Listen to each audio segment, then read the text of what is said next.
Di sebuah pojok kota yang terlupakan, berdiri sebuah rumah kecil yang rapuh.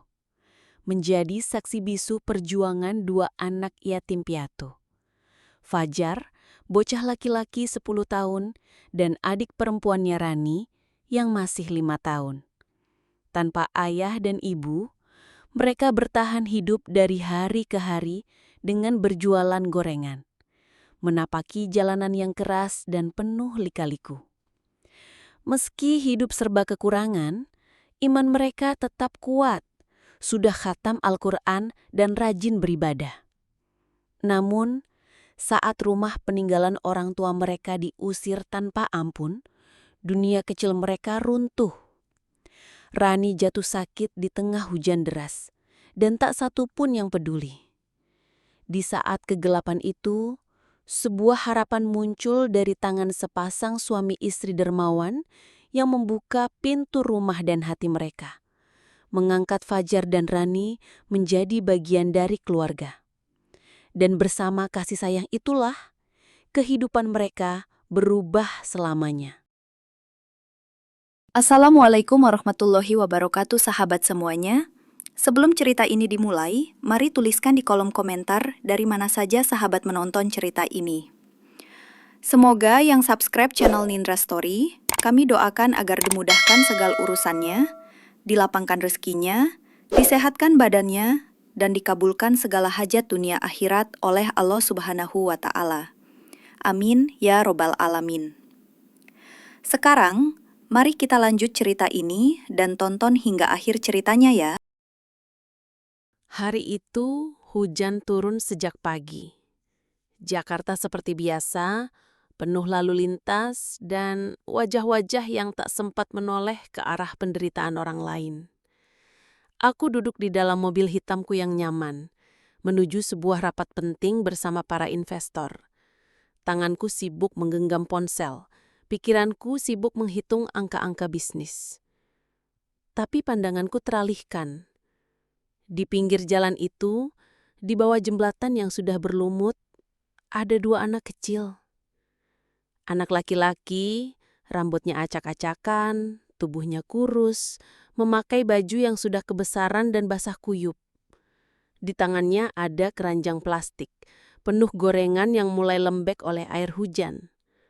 Dia menunduk, berjalan pelan.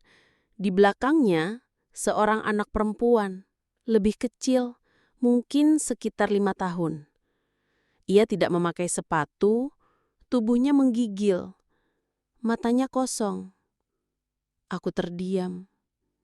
Dunia di dalam mobilku terasa begitu jauh dari dunia yang baru saja kulihat. Aku minta sopirku berhenti. Aku turun dan perlahan mendekat. Anak laki-laki itu memeluk adiknya erat. Melihatku, ia terlihat panik, seolah takut aku marah atau mengusir mereka. "Maaf Bu, kami nggak ganggu, kami cuma lewat," ucapnya lirih. Aku menggeleng. Aku berjongkok di hadapan mereka. "Adek, kamu kenapa gemetar begitu?" tanyaku sambil menyentuh dahi si adik kecil. "Panas," tubuhnya demam tinggi, wajahnya pucat, dan matanya sembab. Si kakak pun langsung berkata, "Dia sakit dari tadi pagi, Bu, tapi kami nggak punya uang buat beli obat.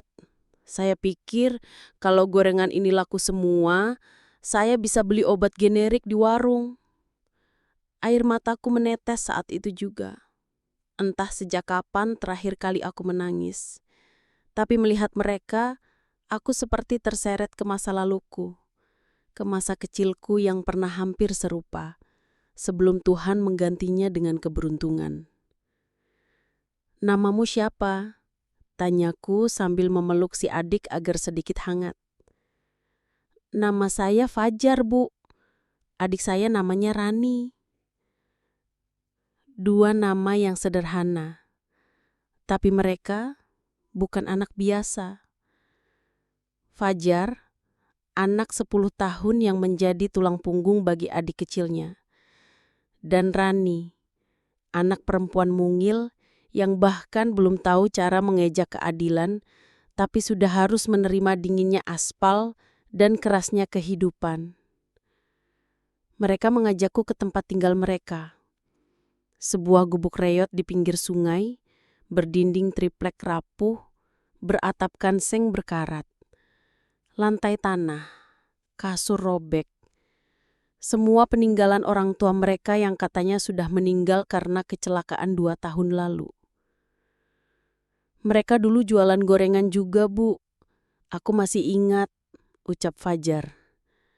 Kami terusin jualannya, biar bisa tetap tinggal di sini dan gak kelaparan. Aku terdiam, menatap sekeliling. Dingin, lembab, nyamuk di mana-mana. Anak-anak ini tinggal di tempat seperti ini sendirian. Seketika hati ini seperti diremas-remas. Di luar orang-orang berlomba beli rumah mewah. Tapi di sini, 2 anak kecil hidup seperti bukan bagian dari dunia. Tak ada bantuan, tak ada pemerintah, tak ada tetangga, tak ada siapapun. Hari itu aku tak ke kantor. Aku membawa Rani ke rumah sakit. Fajar kukenalkan dengan suamiku. Suamiku pun tak bisa menyembunyikan air matanya saat mendengar kisah mereka. Malam itu, kami tahu hidup kami berubah. Dan 2 anak itu sudah bukan lagi orang asing. Aku kira penderitaan mereka cukup sampai di situ. Ternyata tidak. Setelah membawa mereka ke rumahku malam itu, aku tidak bisa tidur. Hujan masih turun deras, tapi yang membanjiri pikiranku bukan hujan dari langit, melainkan air mata yang kutahan di balik selimut mewahku. Aku memikirkan gubuk itu, tempat di mana Fajar dan Rani hidup sebatang kara selama 2 tahun terakhir. Tempat terakhir yang ditinggalkan ayah dan ibu mereka, tempat yang sempit, reot, gelap, tapi penuh kenangan. Keesokan paginya, aku meminta supir dan asisten rumah tanggaku membelikan pakaian bersih untuk mereka. Rani masih lemah, tapi senyumnya mulai tumbuh ketika menyentuh baju hangat pertama yang ia miliki sejak orang tuanya meninggal. Fajar tak banyak bicara. Matanya seperti menolak untuk berharap. Mungkin dunia sudah terlalu sering mengecewakannya. Siang itu, kami ajak mereka kembali ke rumah kecil mereka. Fajar bilang dia ingin mengambil sesuatu. Foto orang tua saya, Bu, dan Al-Quran kami yang sudah rusak. Tapi itu yang kami pakai dari dulu. Kami takut itu ikut kehanyut hujan. Kami menembus jalanan becek, menuju pinggiran sungai yang menjadi pemukiman ratusan warga miskin kota. Tapi saat kami tiba, gubuk mereka sudah tak ada. Yang tersisa hanyalah tanah becek yang basah oleh hujan semalam. Beberapa petugas berseragam masih sibuk membakar sisa-sisa triplek dan plastik. Dan di tengahnya, bercampur lumpur, aku melihat potongan kasur kumuh, patahan papan, sisa wajan gorengan. Semua dihancurkan, dirobohkan, dimusnahkan. Itu rumah saya, Bu. Suara Fajar kecil sekali. Ia melangkah pelan ke depan. Lumpur menutupi kakinya. Tak ada yang menghentikannya. Bahkan petugas yang melihat kami pun tak merasa bersalah. "Pak, kenapa rumah kami dihancurkan?" tanyaku, menahan emosi. Salah satu petugas menjawab datar. "Ini program penertiban, tanah negara, Bu." Sudah ada surat edaran seminggu lalu. Anak-anak ini yatim piatu. Mereka tinggal di sana. Tidak ada yang memberi mereka kabar. Tidak ada yang memberi mereka pilihan. Bentakku. Tapi mereka hanya diam. Diam, seperti kebanyakan orang dewasa yang merasa tidak salah saat menginjak masa depan anak-anak miskin. Fajar berdiri mematung. Matanya kosong, tubuhnya gemetar. Tiba-tiba, ia berlutut di tengah lumpur itu. Tangannya menggali tanah mencoba mencari potongan foto. Rani yang ada di gendonganku mulai menangis. Tangisnya pecah.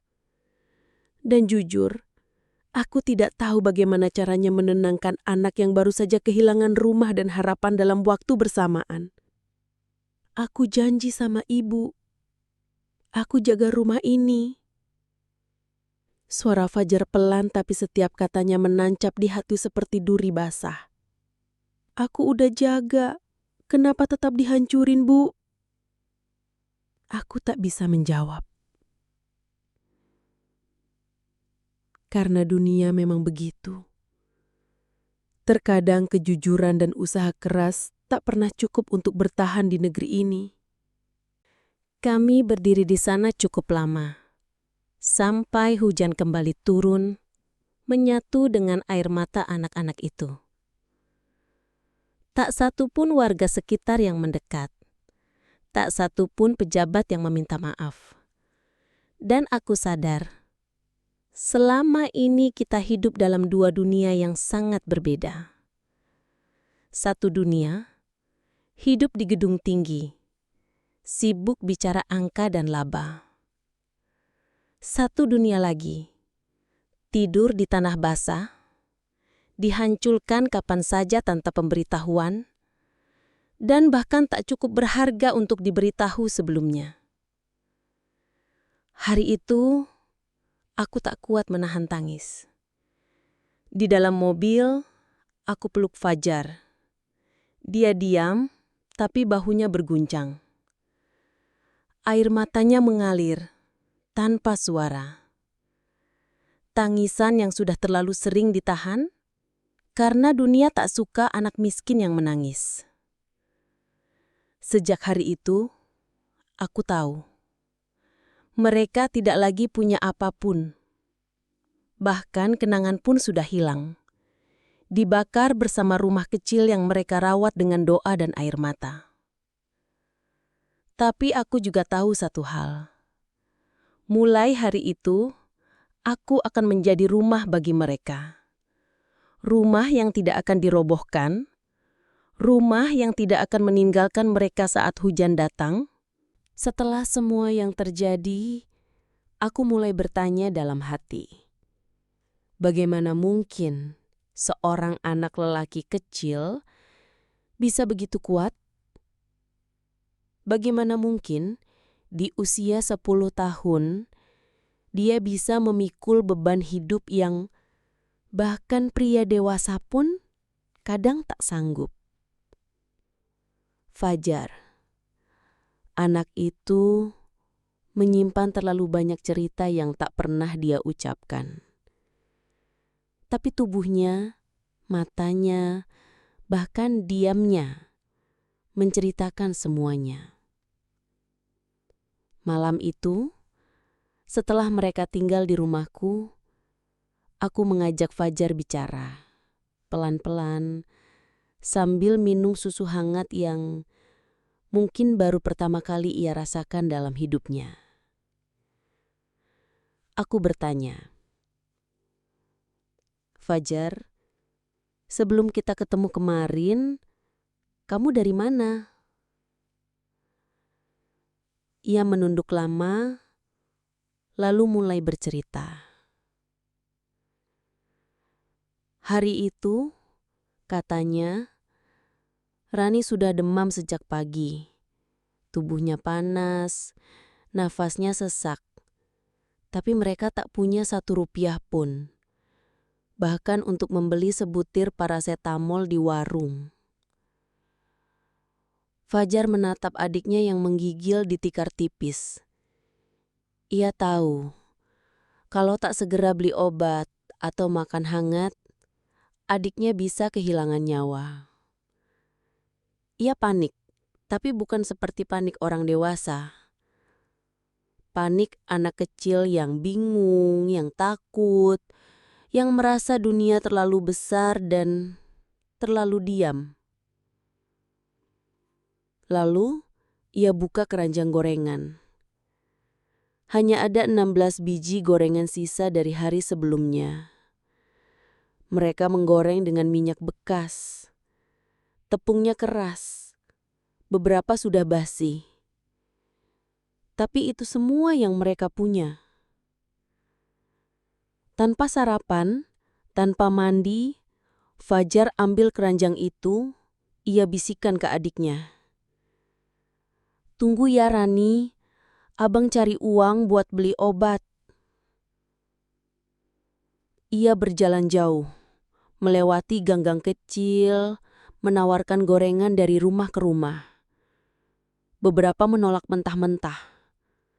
Ada yang mencibir, "Anak kecil jualan pagi-pagi, mana orang tuamu? Pemulung ya?" Tapi ia tetap senyum. Ada satu orang tua yang membeli 2 gorengan dengan harga 5.000. Tapi selebihnya hanya tatapan, hanya penolakan. Fajar bahkan sempat mendatangi kantor kecil, menawarkan gorengan di tempat parkir. Tapi satpamnya mengusirnya. "Pergi sana, ini bukan tempat pemulung, ganggu aja." Ia mundur pelan, menahan tangis. Tapi tetap jalan, tetap menawarkan. Hingga akhirnya hujan turun. Gorengan di tangannya lembek, basah, sebagian terjatuh ke tanah. Tapi ia masih pegang erat keranjangnya. Ia menepi di perempatan, berteduh di bawah halte yang sudah rusak. Ia gendong keranjang itu di depan dadanya, seperti benda paling berharga di dunia. Bukan karena nilainya, tapi karena itu, harapan terakhirnya menyelamatkan sang adik. "Bu," kata Fajar padaku malam itu. Pas hujan turun deras, saya lihat banyak orang naik mobil, pakai jas hujan. Ada yang ketawa, tapi nggak ada satupun yang lihat saya. Saya cuma ingin satu orang aja, beli gorengan saya, buat beli obat Rani. Air mataku mengalir tanpa bisa kutahan. Lalu, aku lihat ibu turun dari mobil. Waktu ibu jalan ke arah saya takut. Saya kira ibu juga akan marah. Tapi ibu peluk Rani. Ibu sentuh dahi dia. Itu pertama kali sejak ibu meninggal, saya lihat orang dewasa peduli lagi sama kami. Aku tak bisa berkata apa-apa malam itu. Karena kisah yang ia ceritakan bukan fiksi, bukan dongeng, bukan drama televisi. Itu adalah realitas yang terjadi hanya beberapa kilometer dari rumah kita yang nyaman. Keesokan harinya, aku temukan keranjang gorengan itu masih ada di teras rumah. Aku ambil, aku cium tangkainya. Masih bau minyak gosong. Tapi di dalamnya, aku menemukan sesuatu yang membuat lututku lemas. Ada lembaran Al-Quran kecil yang dilipat rapi dan diselipkan di antara gorengan. Itu mushaf lama yang rusak. Tapi dari situlah, Fajar selalu memulai hari. Sebelum jualan, ia selalu membaca 2 ayat. "Biar Allah lihat perjuangan kami, Bu," katanya. Ya Tuhan, seorang anak yatim piatu di tengah lapar dan hujan masih sempat membaca ayat-Mu. Sementara kami, yang hidup di rumah megah, kadang bahkan lupa bersyukur. Hari itu, aku putuskan satu hal yang tak akan pernah kutarik kembali. Fajar dan Rani adalah anak-anakku sekarang. Tidak hanya di rumah ini, tapi di dalam hidupku, dalam jiwaku. Malam itu, setelah Fajar tertidur di kamar tamu kami bersama Rani, aku tak bisa lelap. Ada sesuatu dalam wajah mereka yang terus menghantui pikiranku. Bukan hanya luka, tapi bekas luka yang sudah terlalu lama dibiarkan sembuh sendiri. Aku pergi ke ruang tamu. Di sana masih ada keranjang gorengan mereka. Aku buka perlahan. Di bagian bawah ada sebuah buku kecil robek. Tampaknya bekas buku tulis. Kertasnya sudah kecoklatan. Tapi di sana tertulis dengan pulpen biru. Ya Allah, kenapa orang jahat bisa makan enak sementara kami nggak punya apa-apa? Kalau aku salah, ampuni aku. Tapi kalau engkau masih dengar, tolong jangan biarkan adikku mati. Tanganku bergetar. Kertas itu basah oleh air mataku, bahkan sebelum sempat ku baca ulang. Fajar menulis itu. Bukan untuk dibaca orang lain, bukan untuk ditunjukkan. Tapi mungkin karena ia merasa Tuhan terlalu sibuk mengurus orang dewasa. Maka ia tulis di kertas berharap langit punya waktu membaca.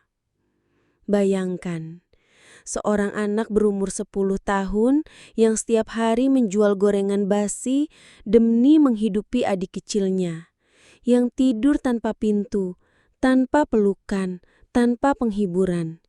Akhirnya bertanya pada Tuhan, "Kenapa kau diam saja?" Besok paginya, aku ajak Fajar duduk di taman belakang. Kukira ia akan tertawa seperti anak-anak lain. Tapi tidak. Wajahnya tetap tenang, terlalu tenang untuk usianya. Fajar, aku mulai bicara. Aku baca tulisanmu semalam yang kamu tulis di buku itu. Ia kaget, lalu menunduk. Saya nggak marah kok, kataku. Saya hanya ingin tahu, apa kamu marah sama Tuhan? Ia mengangkat wajah. Matanya tak menangis, tapi basah. Bukan air mata yang mengalir, tapi air mata yang mengendap terlalu lama. Dulu, saya suka berdoa, Bu, katanya lirih. Setiap hari saya minta sama Allah, biar Rani gak sakit lagi, biar kami bisa makan, biar ada yang tolong kami. Waktu saya ngelap meja di warung, saya selalu bilang, "Ya Allah, tolong." Waktu saya kehabisan uang, saya bilang, "Tolong ya Allah, tolong." Ia terdiam. Suaranya mulai parau. Tapi gak pernah ada yang datang, Bu. Sampai akhirnya saya pikir, mungkin Allah juga udah gak peduli sama kami. Aku menahan napas. Tidak bisa langsung menjawab. Karena kata-kata itu bukan kalimat seorang pemberontak. Bukan pula dari orang yang kehilangan iman. Tapi dari seorang anak kecil yang sudah terlalu lelah berharap. Yang bahkan tak marah lagi. Karena kecewa pun sudah terlalu mewah untuk ia rasakan. Fajar, ucapku pelan. Apa kamu tahu kenapa kamu belum pernah ditolong sebelumnya? Ia menggeleng. Karena kamu belum waktunya bertemu seseorang yang tahu caranya mencintaimu dengan benar. Tapi bukan berarti Tuhan gak mendengar. Kadang Tuhan hanya menunggu seseorang yang cukup kuat untuk menjadi jawabannya. Aku genggam tangannya. Kamu tahu? Kamu bukan anak biasa, Fajar.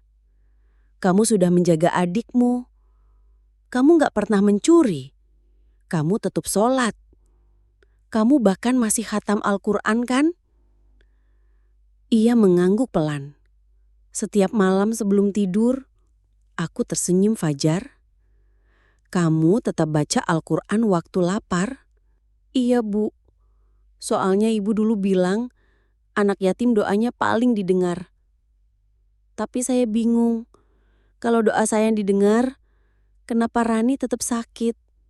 Air mataku tak bisa lagi kutahan. Fajar, mungkin kamu belum sadar. Tapi kemarin, ketika kamu bertemu aku, itu bukan kebetulan. Itu adalah jawaban dari semua doa-doamu. Dia menunduk, lalu pelan-pelan menangis. Untuk pertama kalinya, ia menangis bukan karena takut, tapi karena lega. Karena ternyata langit tak sepenuhnya diam. Kami berpelukan lama di taman itu. Dan di sanalah, untuk pertama kalinya, aku merasa menjadi ibu. Bukan karena aku melahirkan, tapi karena aku mencintai mereka melebihi apapun. Setelah malam-malam panjang bersama mereka, setelah mendengar setiap penggalan cerita pilu dari bibir kecil Fajar, dan menyaksikan betapa polosnya Rani mencium tangan saat aku mengelus rambutnya sebelum tidur, aku tahu. Bukan hanya merasa, aku tahu. Mereka adalah titipan dari langit. Mereka adalah doa yang turun kepadaku, bukan untuk kuabaikan, tapi untuk kujaga. Hari itu aku bicara pada suamiku.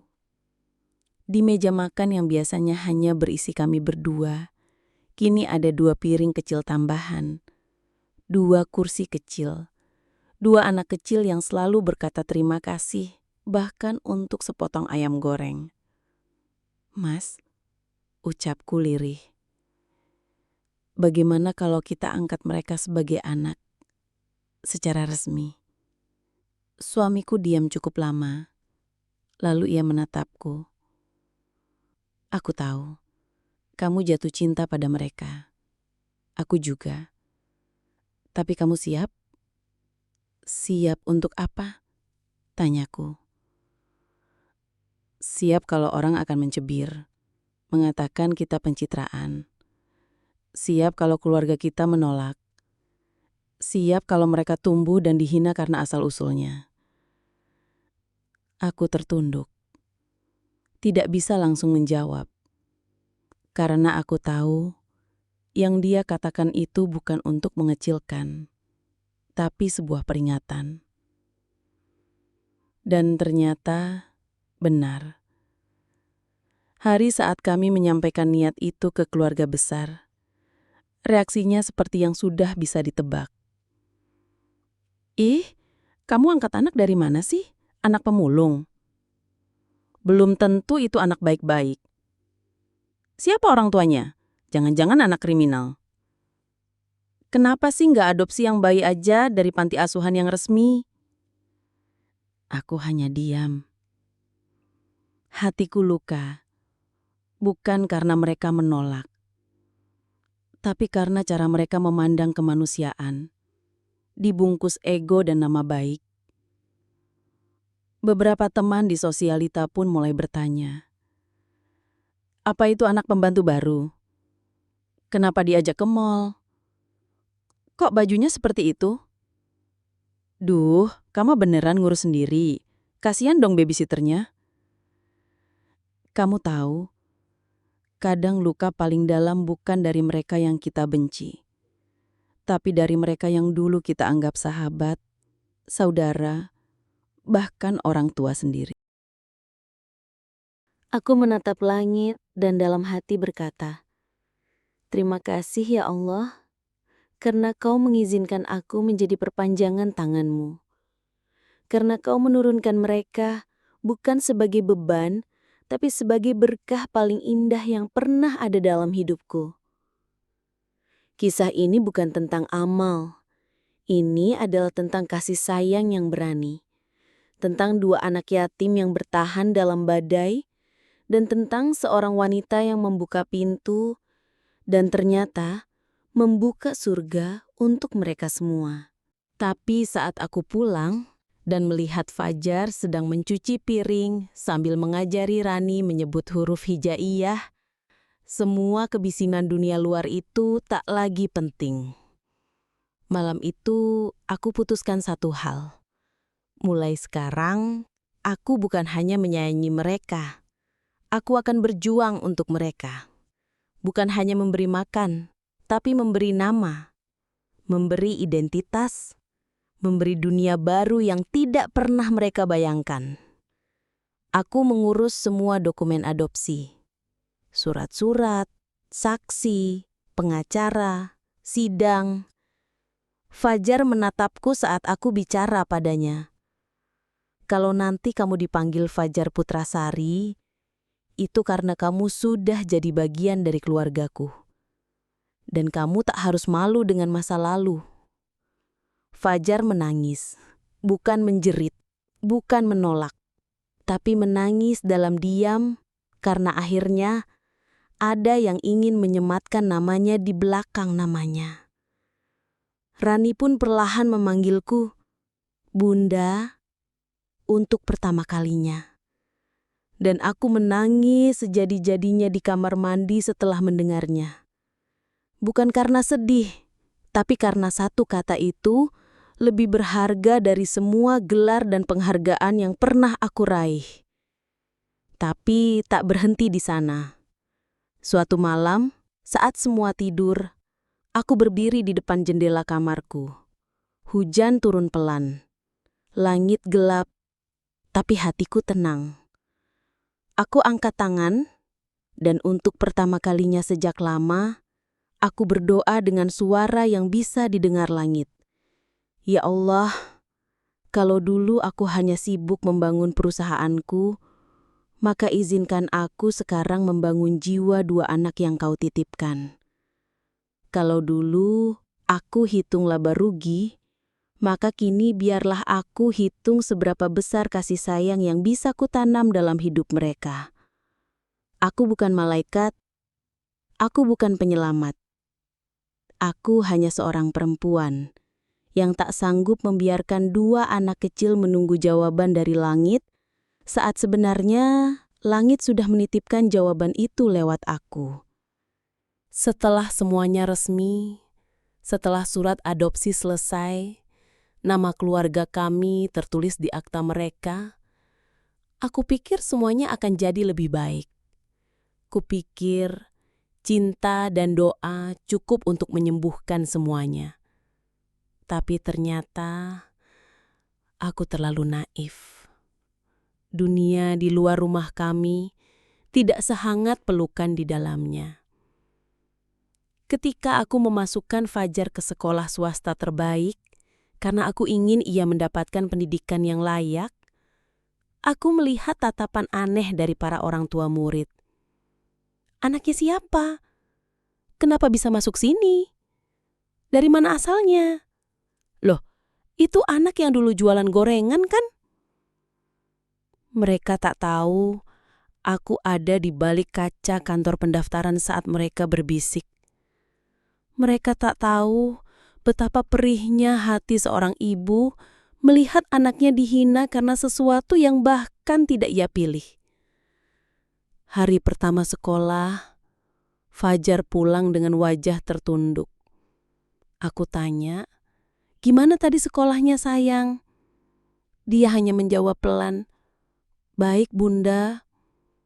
Lalu masuk kamar. Tak bicara lagi sampai malam. Beberapa hari kemudian, aku tahu dari guru wali kelasnya. Fajar diledek di kantin. Gorengan. Bawa gorengan lagi nggak hari ini? Pakai seragam bagus ya sekarang? Pinjam siapa tuh? Hati-hati, tangannya bau minyak. Anakku hanya diam. Ia tidak membalas, tidak melawan, karena selama hidupnya, ia terlalu sering dianggap tak pantas. Sementara Rani, di taman bermain komplek perumahan, ia pernah pulang menangis. Aku tanya kenapa, Dia bilang, kakak-kakak di sana nggak mau main sama Rani. Katanya Rani anak angkat. Katanya bukan anak beneran. Katanya Rani bau got. Tanganku mengepal, tapi air mataku tumpah dulungan sebelum sempat bicara. Bayangkan, seorang anak yang bahkan belum bisa membaca kalimat utuh, sudah dipaksa menerima bahwa ia tidak layak dicintai. Malam itu aku masuk ke kamar mereka. Aku peluk Fajar dari belakang. Ia sedang belajar. Aku bisikan, maaf ya nak, kalau dunia masih jahat sama kamu, bahkan setelah kamu jadi anakku. Dia hanya menjawab, aku gak apa-apa bunda, aku udah biasa dicibir. Yang penting sekarang, Rani bisa tidur pakai selimut hangat. Itu sudah cukup buatku. Dan saat aku masuk ke kamar Rani, dia tidur memeluk boneka beruang, hadiah ulang tahunnya yang pertama di rumah kami. Tapi pipinya masih basah. Ia menangis dalam tidur. Anak sekecil itu sudah belajar menahan luka dalam diam. Esok harinya, aku ke sekolah. Aku berdiri di depan ruang komite orang tua murid. Di sana ada ibu-ibu yang biasanya duduk sambil membawa tas mahal dan bergosip soal arisan. Aku berdiri di tengah-tengah mereka dan berkata lantang, kalian boleh pandang anak saya sebagai anak angkat, tapi bagi saya, dia adalah anugerah. Dan jika kalian pikir uang saya hanya pantas untuk anak kandung, maka kalian belum tahu betapa besar cinta saya pada anak yang saya pilih dengan kesadaran penuh dan pengorbanan yang utuh. Beberapa dari mereka tertunduk, beberapa berpaling, tapi aku tak peduli lagi. Karena aku tahu, menjadi ibu bukan tentang darah, tapi tentang keberanian untuk berdiri saat anak kita dijatuhkan. Seminggu kemudian, Fajar mulai mendapat teman. 1-2 anak yang melihatnya bukan dari masa lalu, tapi dari caranya menghormati guru, membagi bekal, dan tak pernah memukul balik. Rani pun mulai bisa tertawa kecil di taman setelah aku temani bermain setiap sore. Aku tahu, ini perjuangan panjang. Tapi aku bersumpah, mereka tidak akan bertarung sendirian lagi. Satu malam, aku terbangun karena ku dengar seseorang menangis pelan dari kamar Rani. Ku peluk dia, ku tanya kenapa. Dia hanya menjawab, Bunda, kalau Rani bukan anak kandung, nanti Bunda ninggalin Rani ya. Hatiku hancur. Ku peluk dia lebih erat. Tidak sayang, kamu bukan anak kandung Bunda. Kamu adalah anak yang Bunda pilih. Dan anak yang dipilih, dicintai lebih dalam karena tidak hadir karena kebetulan, tapi karena keputusan. Waktu berjalan. Tanpa terasa, sudah hampir setahun Fajar dan Rani tinggal bersama kami. Hari-hari yang dulu penuh tangis, perlahan berganti tawa. Rumah kami yang dulu sepi dan hanya berisi bunyi jam dinding dan TV yang terus menyala, kini ramai oleh suara Rani membaca doa sebelum makan atau Fajar mengaji pelan di ruang tamu. Mereka menghidupkan rumah kami, bukan dengan harta, tapi dengan ketulusan, dengan syukur, dengan doa yang tak putus-putus, yang ternyata tak pernah benar-benar diabaikan oleh langit. Aku dan suamiku tak pernah mengharapkan apapun sebagai balasan. Kami hanya ingin mereka tumbuh bahagia. Itu saja.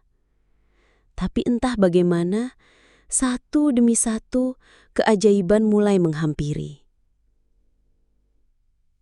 Perusahaan kami yang sempat goyah tiba-tiba bangkit.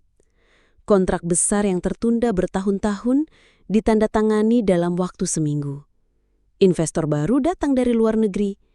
Bahkan tanpa kami cari, saham kami yang dulu sempat anjlok naik 2 kali lipat dalam waktu 3 bulan. Padahal sebelumnya, aku sudah hampir putus asa. Bahkan proyek film yang sempat gagal tayang karena sensor, akhirnya dibeli oleh platform streaming besar. Tiba-tiba saja semuanya lancar, terbuka, seperti langit sendiri yang memuluskan jalan kami. Ini karena kalian tulus, kata asistenku suatu hari. Doa anak-anak yatim memang dahsyat, Bu. Aku hanya tersenyum, menatap Fajar dari jauh yang sedang mengajari Rani menulis nama. Dan dalam hati aku tahu, semua ini terjadi bukan karena kami hebat, tapi karena kami membuka rumah kami dan 2 anak kecil itu membawa cahaya masuk ke dalamnya. Suatu malam, aku masuk ke kamar mereka. Fajar belum tidur. Ia sedang menulis di buku catatan kecilnya. Kupeluk dia dari belakang. Aku tanya, "Kamu nulis apa, Nak?" Dia jawab sambil tersenyum. "Saya nulis daftar doa, Bunda." "Untuk siapa?" "Untuk Bunda, untuk Ayah, untuk semua orang yang dulu pernah bantu kami meski cuma sedikit. Dan juga untuk orang-orang yang dulu menolak kami, biar mereka juga diberi hati yang baik sama Allah." Aku terdiam. Bayangkan, anak sekecil itu tidak menyimpan dendam, hanya doa. Bahkan kepada mereka yang pernah menghina dan menendangnya dari trotoar.